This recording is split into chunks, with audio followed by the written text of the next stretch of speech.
এইটো তেখেতে এনেকৈ কথা ক'ব নাপায়। তাতে যিবিলাক ল'ৰা ছোৱালীয়ে নাচিছে, কোনোবা BA পাছ, কোনোবা MA পাছ, কোনোবাই বেংকত চাকৰি আছে, কোনোবাই চৰকাৰী চাকৰি কৰি আছে, কোনোবা টেটৰ শিক্ষয়িত্ৰী। তেওঁ জ্ঞান নাই কাৰণে এই কথাবোৰ কৈ থাকে। আপোনালোকে ফটোবিলাক নিজেই চাব। তাত কোনোবা মেট্ৰিক দিয়া ফুল কোমলীয়া ছোৱালী আছিল নেকি?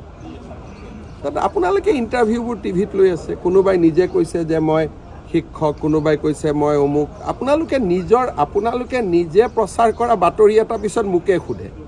আপোনালোকে যিমান ছোৱালী ইণ্টাৰভিউ লৈছিলে, সকলো ছোৱালীৰে বয়সটোতো আপোনালোকে নিজেই দেখিছে। সেইকাৰণে অখিল গগৈক মানুহে আজিকালি অলপ ধেমালি সুৰত কিয় লয়? মই তেওঁক সদায় কৈ আছোঁ যে আপোনাৰ কোৱালিটি আছে, মেচিউৰ্ড হওক। এটা হেডলাইন পাবৰ কাৰণে আৰু আপোনালোকক সন্তুষ্ট কৰিবৰ কাৰণে তেওঁ যিকোনো কথা কৈ থাকে। আৰু মই ভাবোঁ তেওঁৰ যিটো স্খলন, তাত আপোনালোকৰো এটা ডাঙৰ ভূমিকা আছে। যি টি সুধি থাকে, তেওঁ যি টি কৈ থাকে বোলে মিডিয়াই পাব্লিচিটি কৰিব। But all publicities are not good publicity. আজি ঝুমুৰৰ এগেইনষ্টত তেওঁ কোৱাৰ লগে লগে বাগিচাৰ মানুহবিলাকে তেওঁক বেয়া পাব। এইটোতো মোৰ লাভহে হৈছে।